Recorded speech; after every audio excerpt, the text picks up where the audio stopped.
Bonjour et bienvenue sur 1 de droit. La Cour de cassation vient de rendre en début d'après-midi un arrêt qui va faire couler énormément d'encre, puisque pour la première fois, elle statue sur l'ubérisation de la société. La question qui lui était posée était de savoir si un livreur était lié par un contrat de travail à une plateforme qui s'appelait Take It Easy, qui ont fait faillite entre-temps, mais cette plateforme pourrait s'appeler Deliveroo, elle pourrait s'appeler Uber, la solution serait exactement la même.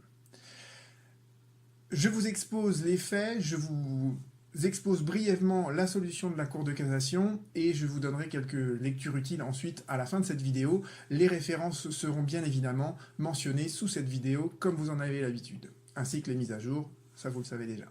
Alors, quels étaient les faits? Vous aviez donc une société qui utilisait une plateforme web et une application afin de mettre en relation trois intervenants différents. Des restaurateurs, bien évidemment, des clients qui passaient commande via la plateforme web et évidemment des livreurs à vélo qui exerçaient leur livraison sous un statut de travailleur indépendant. Généralement, c'était des auto-entrepreneurs. Et donc, un des livreurs à vélo, une fois que Take It Easy avait fait faillite, a voulu faire reconnaître l'existence de son contrat de travail. Et le Conseil de prud'homme puis la Cour d'appel l'ont débouté de sa demande.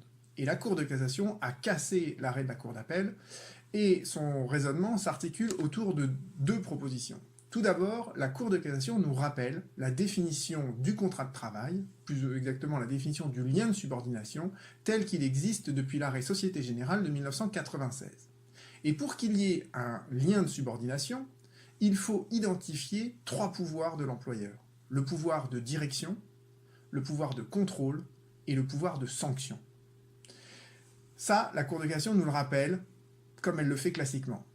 Et la raison pour laquelle elle casse l'arrêt de la Cour d'appel, c'est parce que l'application qu'utilisait Take It Easy, mais qui est semblable à celle qu'utilisent Deliveroo et Uber, c'est que vous aviez dans cette application un système de géolocalisation du livreur ou du chauffeur, qui permet, nous dit la Cour de cassation, de suivre en temps réel la position du livreur ou du chauffeur.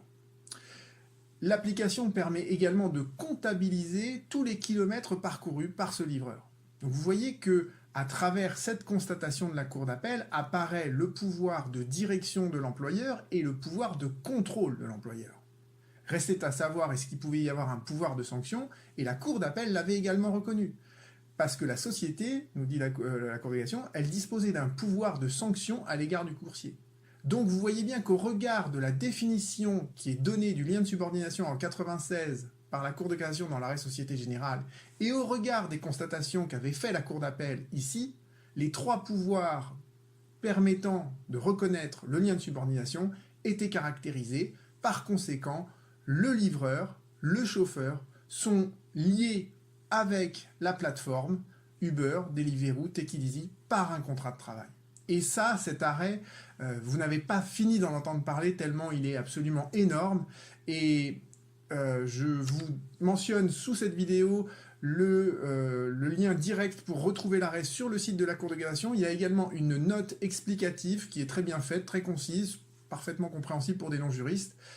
Je vous remercie pour votre écoute. On se retrouve très bientôt sur 1 de droit et comme dirait ma fille... 1 de droit, c'est de la balle.